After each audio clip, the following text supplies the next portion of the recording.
एक बात कहूँ मैं तुमसे। अन्नपूर्णा सिर्फ मंदिरों में नहीं विराजती हैं। अन्नपूर्णा सिर्फ देवी के रूप में नहीं है। तुम जो सबको भर पेट भोजन कराते हो, तुम भी माँ अन्नपूर्णा का रूप हो। साक्षात तब तुम में माँ अन्नपूर्णा का वास होता है जब तुम प्रेम से भोजन पकाते हो और सभी को उतने प्रेम से भोजन कराते हो। तुम्हारा जो ये लगाव है खाने खिलाने के प्रति, यही माँ अन्नपूर्णा का रूप है। अपने खुद के भीतर ही माँ के दर्शन करो, बाहर कहाँ ढूंढ रहे हो। कभी कभी तुम मुझे भोग लगाना भूल जाते हो, मुझे स्मरण करना भूल जाते हो, लेकिन तुम जितने शौक से बनाते हो और जितने प्रेम से सभी को खिलाते हो ना, उसमें तुम्हारी ये भूल माफ हो जाती है। तुम्हारे बुलाने ना बुलाने से कोई फर्क नहीं पड़ता। जब माँ अन्नपूर्णा साक्षात बनाती है ना, तो मैं साक्षात चखने आ जाता हूँ, और मुझे आना तो है ही।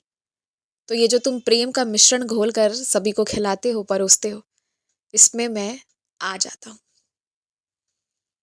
आज का दिन मैंने कहा था ना बहुत अच्छा रहेगा, इसलिए आज का दिन तनाव भरा नहीं रहा। कल भी और आगे भी कोई भी दिन तनावपूर्ण नहीं रहेंगे।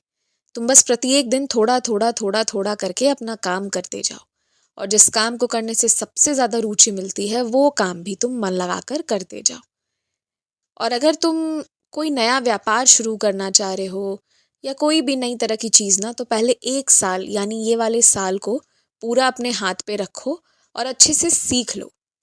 देखो, बिना सीखे शुरू करोगे ना, तो लोग इतने नुक्स निकालेंगे और बड़े बुरे तरीके से तुम्हें सब सिखवा देंगे, तो वो बहुत मुश्किल होगा तुम्हारे लिए।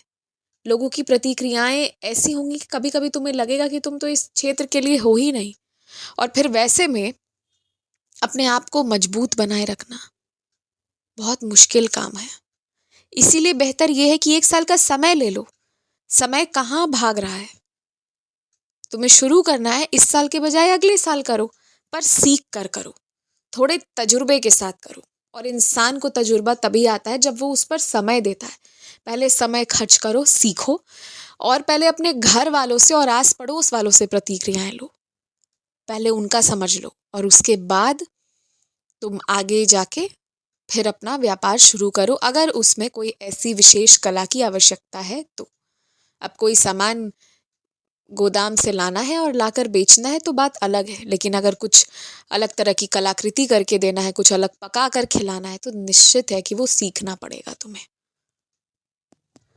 अभी जो भी घर पे 5-6 वर्ष से कम के बच्चे हैं, पहले तो मैं उनके लिए कहूँगा कि हाँ, उन्हें पूरी तरह से तुम्हें पोषण देना ज़रूरी है, हर तरह की चीज़ें खिलाने की आवश्यकता है। लेकिन अगर उन्हें तुम्हें मीठा ही खिलाना है पोषण के लिए, तो गुड़ से बनी हुई या घर की चीज़ें जो बना रहे हो वो खिलाओ ना। बाहर की चॉकलेट, बाहर की टॉफ़ी से अगर तुम सोच रहे हो कि उन्हें पोषण मिलेगा, तो तुम्हारी ये सोच तब भी गलत थी और अब भी गलत है।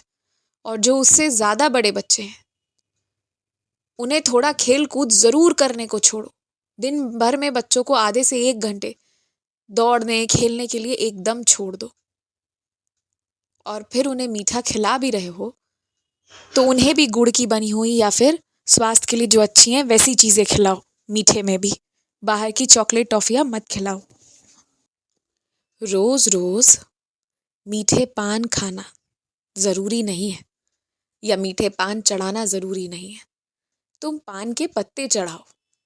पूजा करते हो ना, उस समय पान के पत्ते चढ़ा दिया करो, और रात में सोने से पहले सभी लोग वही खा लो।